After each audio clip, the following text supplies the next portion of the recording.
somebody put you in, no.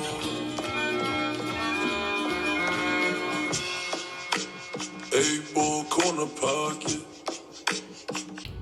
What's up, guys? Welcome to the Dreamers Mentality Podcast. We are so hyped to be here. We are so grateful that you're here watching our first episode. So we're just going to kick this off by introducing ourselves and letting you guys get to know us a little bit. Tommy, you want to start us off? I'm Tommy Kitchell. I'm a sophomore at Wake Forest University. I'm on the men's track and field team. I throw the shot put and the discus. And That's those big boy events. That's what we like. It is. Yes, sir. So my name's Husic. I am also a sophomore on the Wake Forest track and field team. But I'm a decathlete, so I do throws, jumps, run, a little bit of everything. But we'll get into more later. Get into it a little bit. So I guess just to start it off, we'll give a little bit of a snapshot of what the podcast is going to look like. So you want to read? I can't read, so let's just get that one. All right. So Dreamers Mentality is an interview-based podcast dedicated to the unequivocal role that mentality plays in success. While it surely has a heavy emphasis on sports, specifically track and field, the podcast touches upon people and topics that extend far beyond the realm of athletics. We believe that everyone has a unique story and a set of challenges that inevitably push them to become the person that they are today, as well as motivates them to aspire for something more. So just to get into that a little bit, like I said, it will be an interview-based podcast. So hopefully we'll have a lot of super cool people in here, super accomplished people that we just want to give the opportunity to kind of share their unique story, get into their mindset a little bit. So Yep. yeah. So I think we've reached out to a lot of athletes already, and I think we got a pretty good list of people that are coming on the show.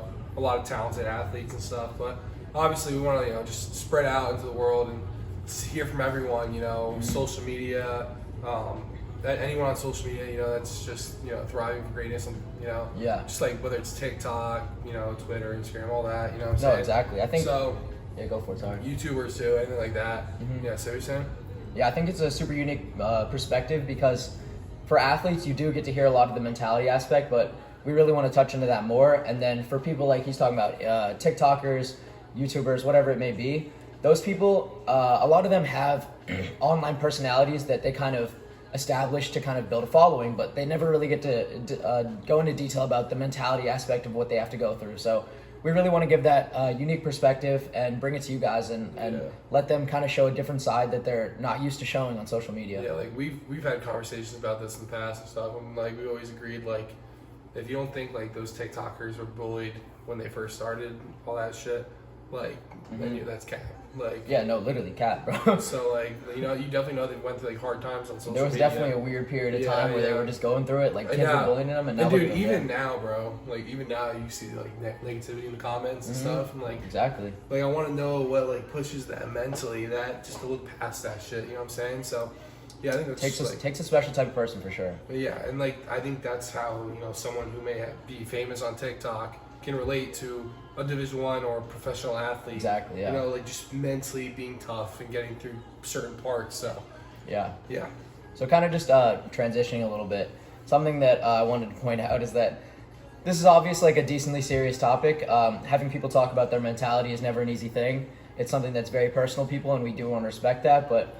For anybody that knows, Tommy and I were super joking guys, just what you would expect. Hella goofy. So goofy, bro. Yeah, so if you don't think we're gonna be joking on this shit, then you got to expect it's gonna come out at some point for sure. Yeah, bro. So just be aware of that. But we at the same time do keep in mind this is. When I said I couldn't read, I am dyslexic. I can read, but I just didn't want to read it. So. A little bit.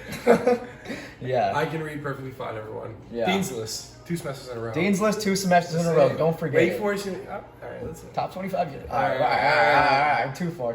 Maybe like 27 now, honestly. But okay. So, transitioning once again, something that we kind of want to spend the rest of the time for this pretty short episode talking about is we want to introduce ourselves and kind of bring up why we think we are good people to kind of bring this topic to light for other people, because we offer very unique perspectives on the idea of mentality.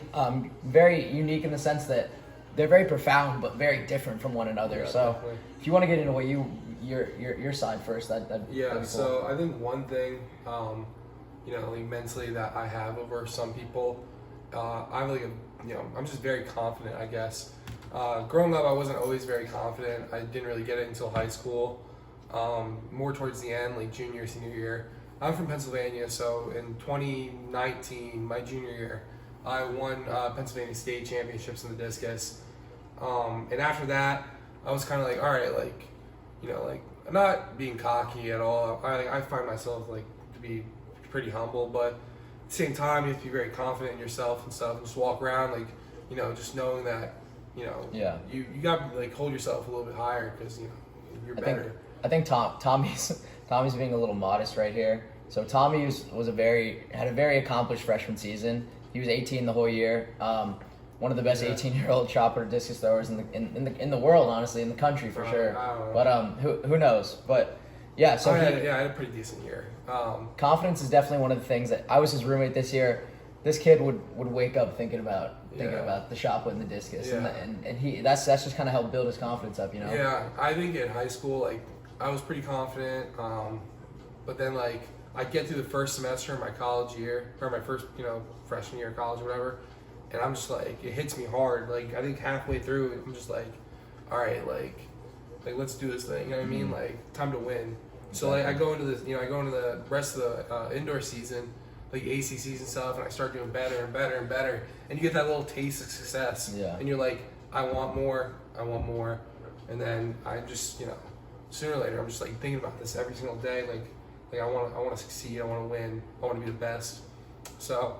I don't know, I'm pretty confident. I feel like I could probably give off some like pretty good keys and what helps me and stuff. Like if I ever get negative thoughts, like how I push that on my mind and stuff, I think I can help people out with that. Mm-hmm. So for sure. Yeah. So if you want to go ahead. Yeah, for sure. We can definitely loop back that, but yeah. My perspective is very, very different from that. So I was a walk-on at Wake. My confidence has definitely not always been there like Tommy's, but the thing that's really been hampering me is injuries. So ever since I got here, actually, what's the date today? It's July 18th. So that makes it about 18 months straight of me being injured. I had 2 hip surgeries and 1 groin surgery pretty recently. So the whole time I've been here, I've been injured. And to start with, I really hadn't been doing track for that long period. So my mentality aspect that I bring to this isn't necessarily a confidence thing. It's more of what it takes to kind of mentally stay in your sport, mentally stay in the right headspace while you're being injured, is something that was and has been incredibly important to me. Because coming in, not really knowing a whole lot about the decathlon because it wasn't necessarily my main sport, kind of trying to learn a lot of different events, at the same time not being able to physically practice them, every single day I had to mentally be on my game. And dude, that like Paris started when you were a senior. Yeah. So he just, said, screw it, I'm going to do track. And he was obviously pretty good athlete. You were going to play basketball in college. So he was a good athlete, obviously. So, like, I don't know if I've ever met someone that, like, starts their senior year, says, I want to take a post-grad year, I want to do this. Because you probably, like, thought at that point, like, damn, I like track. Like, when you, like, you love track, like, when you get into it. Like, like, bro, no, I love every event, bro. Like, it's hard for me to watch distance runners. Trust me. I really don't want to watch the 5K. But at the same time, bro, that energy at the end, bro, like, I just love track and field, bro. Like, you see all these people, they put in that work all year long and just, like, get on them blocks and go, you know what I'm saying? Like, that type of stuff, like, just fires me up, bro. Like, when you succeed, it feels really good. If you fail, like, you spent your whole year training and you jump off them blocks early, bro, like, then you just gotta get back into it. You know what I mean? On to the next one. I honestly think that's kind of the place where Tommy and I level with the mentality aspect. Yeah. Is that we both, our minds are constantly on track. Yeah. Like, whether it be track or lifting or whatever it is to get better, our minds are always constantly on being on the topic of becoming a better version of myself. Yeah, because definitely. Especially for me as an athlete, as an injured athlete, I couldn't show up and physically work on my craft, which to me has been devastating. But at the same time, I felt like I could show up every day to practice and put 5 hours of work in and mentally think about every single thing that I needed to do to become better so that when I do come back, I'll be able to achieve what I need to achieve. Yeah. Like, I feel like still to this day, being injured for so long, that the day I come back and I am healthy, because of the mentality aspect and because of the way that I've been able to think about the different events. And obviously, you know this as well, like, especially for a shot putter, mentally being in the event is one of the most crucial aspects of the thing. You need to be feeling it at the exact right moment. 100%. if you don't think you're gonna throw a PR, you're not gonna throw a PR. Bro, if you walk in the ring and just like, oh, like my foot's slipping out of the back, like, then you're not gonna throw far. Like, you gotta walk in the ring, bro, and just know like I'm about to get this shit done. And like, you know, if you foul, you foul. At least you know you're getting after it, bro. You know what I'm saying? Exactly, yeah. It's that type of stuff. And like one thing that Paris and I've talked about in the past, like him being out for such a long time, but just like thinking about it every single day, like you train your mind to like train your body in a way. You know what I'm saying? Like I've been in the same boat before, where like I think of, like I was put in quarantine twice this year, and every single time that quarantine, like I had a decent freshman year off. I don't know. I missed about 5 weeks of training due to being quarantined. I had COVID. I've been contact traced. So like I had those setbacks, but every single hour when I was in those when I had that setback, like every single hour, bro, I was thinking about throwing far. Like every second, I was like, I'd stand up and go to like, you know, in front of the bed in the hotel, and I was like spinning around and stuff. This kid, bro, I swear, in the middle of the years, we were roommates. He'd come in my room every single day. This was during peak season, like pretty much ACC time. I think this was the meet before, like the meet before ACC is the whole week leading up to it. You were so hyped to throw 18 meters. I was just breaking 18 at the time, like that. Well, I broke 18 at Duke, and it was like a decent meet. Like it was all like ACC schools, so I was like, all right, this is a good meet to break 18 at and shit. Yeah, so he'd come into my room every single day. He'd have his shirt off.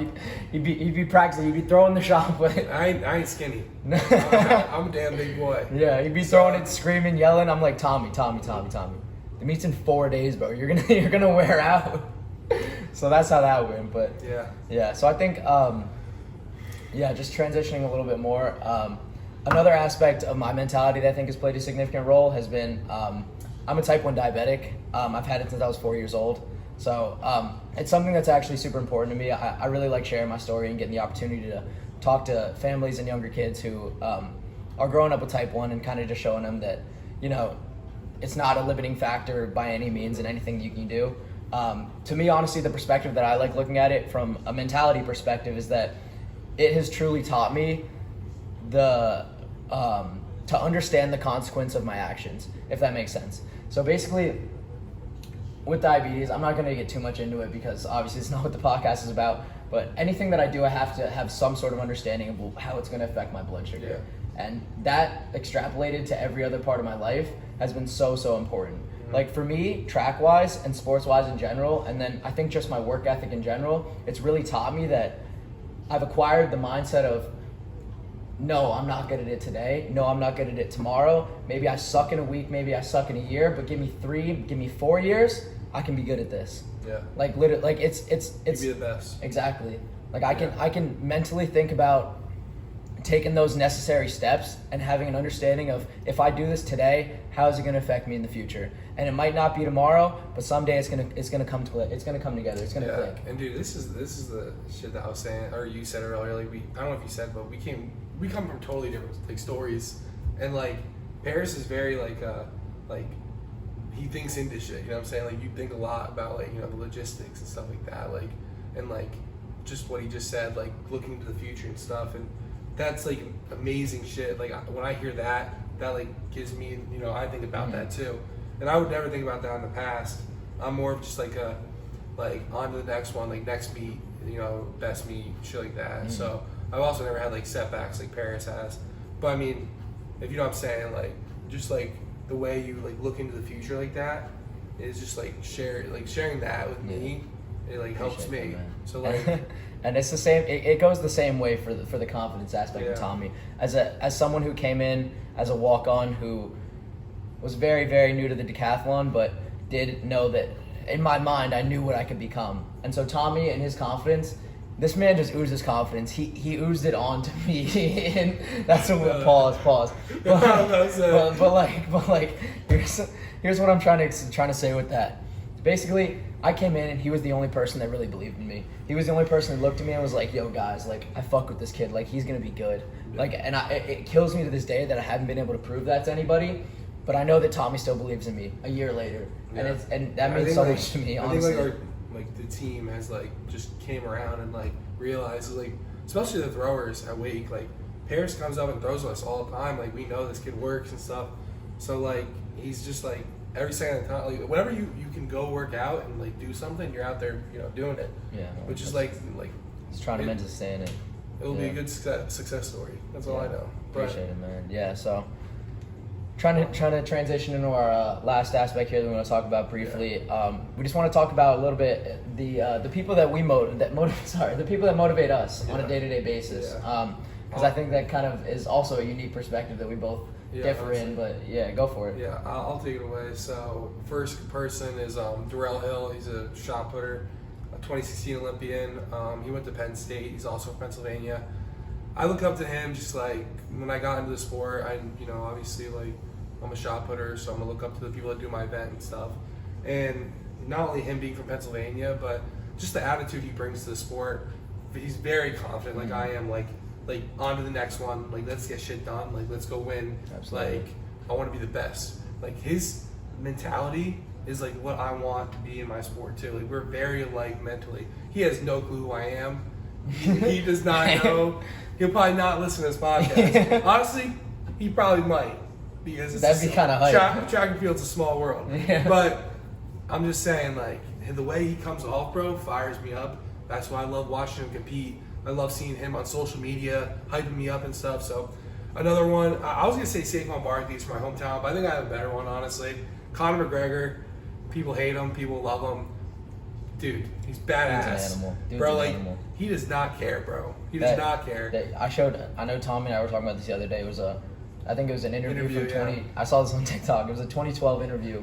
Him talking about losing his mind over his sport. Yeah. He's saying that he's going to lose his whole life for this, but one day he's going to look back and his whole family's going to have everything he needs. Yeah, bro. And he's going to achieve everything he ever wanted, and that day he's going to realize he was thankful for losing his mind. Yeah, bro. And that shit hits hard, bro. That shit hits so hard. People hate him, bro, but I don't care. He can be a little cocky, but at the same time, bro, like, dude's an animal. he's the best, bro. Mm-hmm. Like he knows he's the best too. He walk around like with his chest up. This little guy. If he came, he's gonna beat my ass. We say wait. He drags his nuts a little bit. bit. He drags his nuts He's a little dragging bit. He's dragging his nuts. He's dragging his nuts a little bit. Across that cage, back and forth, bro. Like dead ass. Like I want to be the same way in my cage, bro. Like anyway. All right, third, last person is my high school coach, Glenn Thompson. He's coached a lot of great athletes. Joe Kovacs, Olympic shot putter. Kyle Long, Ryan Whiting, another Olympic shot putter. Tons of great athletes, Division I athletes, Division II, Division III, everyone in the book, bro. Honestly, he's just like played a huge role in my success. Like he's really showed me the sport. He showed me, like he really taught me like everything I need. He got me to this point. I'm thankful for my dad and my parents, everyone who got me to a certain point. Right, I think my parents were getting me to Glenn. Like Glenn is honestly the reason why I'm like I've a good thrower. I've never met the guy, but he seems like an awesome dude. He seems like he's had a huge influence on you. Yeah, so praise to that man. Yeah, honestly. Take it.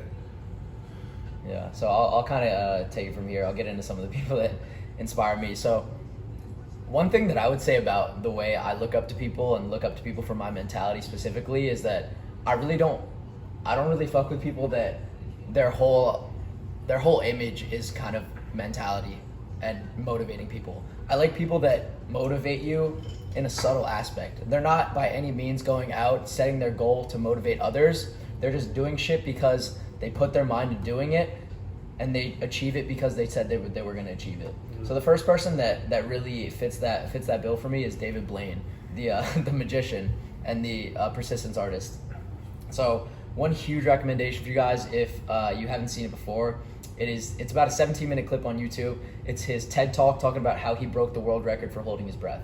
Basically, this man, completely out of nowhere, he's just a regular dude like you and me, has average lung capacity, average weight, a little bit overweight honestly at the time, but like he just decided, I'm gonna go break the world record for doing this, and I'm not gonna do it for any other reason than going out and saying fuck you, I'm gonna do it because I put my mind to doing it. Yeah. And he's not like McGregor, like honestly I fuck with that, but he's not like McGregor, like he just does it, and he does it because that's his obsession. Yeah. It's his obsession with being like the man. Yeah. Like doing that shit because he said he was gonna do it. Yeah. And like the shit that he would put himself through, like this man would just force himself to pass out. Like that's how far he would push himself. That is just like that right there is just so alpha, bro. Mm-hmm. Like when you say you're gonna do something and then you do it, bro. Not a lot of people do that, bro. Not a lot. Like honestly, it sounds cringy as hell, bro. Too like. like, oh, I'm gonna do it because I said I'd do it. Like, nah, bro. Like, you don't understand. Like you're gonna hit some fucking challenges, with bro. Paris and I, like, if we say we're gonna do something, bro, like we're gonna do it. I have a lot of teammates too that's told me like, oh, Tommy said he's gonna do this. Like, next meet he's gonna throw that. You know what I mean? Like you really have to have that mindset that you're gonna hit bumps in the road, but you're gonna. It's like it goes back to what we were saying it. earlier. Like when you walk into the ring and you're like, "This is the throw," that's the throw. Or like when you go out and do a long jump pit and you're like, "All right, I'm about to jump far as hell." Like you're gonna jump far you as have to hell. be in the moment. You got to do it.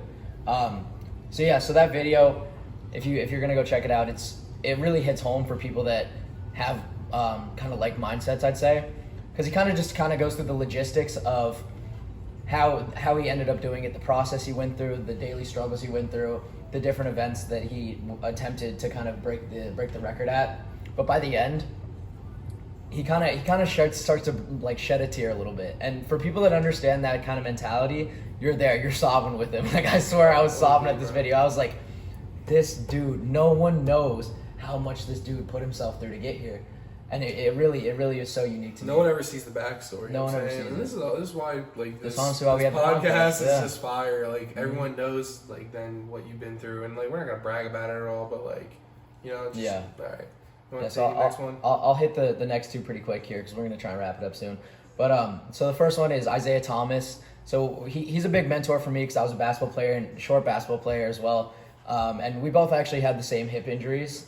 So he's been a big dude to look up to. Another thing I recommend going and watching is it's called the Book of Isaiah. I could probably quote like 100 things from that. I've watched it so many times.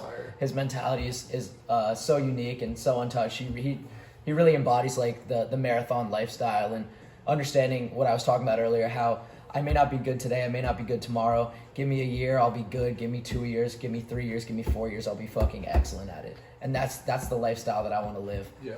And so the last person I want to touch upon is Steve Irwin, the crocodile hunter.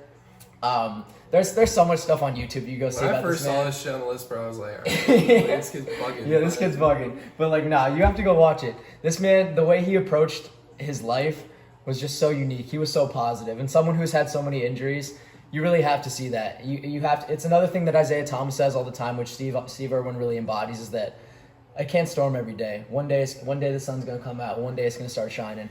And Steve Irwin, he was one of those dudes that really looked at that way. He said the way he looked at it was that the sun was shining every day, no matter what he was doing, no matter how dangerous it was.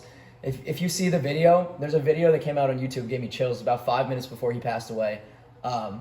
He's got a smile on his face. He's about to go into this dangerous ass water with who God knows what creatures. Dangerous ass. He gives it like this. He goes like this, man.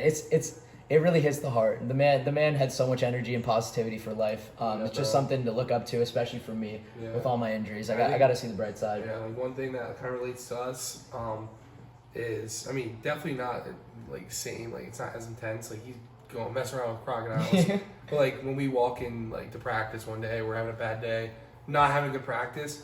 You need to find the good stuff in that practice. You need to find it. You need to find the good stuff in a bad meet. Like what you did right, and then you gotta take what you did wrong and try to correct that. Mm-hmm. But I mean, it's just like you can't be negative after a bad practice. Like he can't be negative every day. He's messing with crocodiles. Like you gotta put a smile on your face. No, for like real. bro, because if you're upset about that shit, bro, then you dead, bro. Yeah, like that ass. That's how it be. Yeah. Yeah. But I think so those were that was honestly a good list. I like that. I see this. When he made this list, I'm like, all right, a magician, a midget who ain't in the league no more, and a dude that messes with crocodiles. Yeah, man. But honestly, all three of them are good great. List. Love it. Like I said, it ties the idea of people that aren't really trying to motivate you. They just go out and do their thing, and they set an example for people that if you see it, you're like, damn, that's what I want to be like. But yeah, so we appreciate you guys listening to this podcast. Gonna try and wrap it up now. So as we said before, in the coming episodes, we're gonna have some pretty cool athletes, TikTokers. We have a few people lined up already, hopefully. Yeah. So and stay tuned to that's that. Anyone who's gonna listen to this or watch it, and you want to share your story, reach out to us. Mm-hmm. Follow our social media handles. And just reach out, No, literally, let us know. We'll talk to anyone, honestly. We really will. Let us know if you want any specific guests to come on here. We'll do our best. Hopefully, please everyone we can. We really just want to hear stories, man. That's all we're here for. We're having fun with this process so far, and like I said, we really appreciate you guys listening. So, yep. All right. Mentality signing off on this. Peace. Thank you.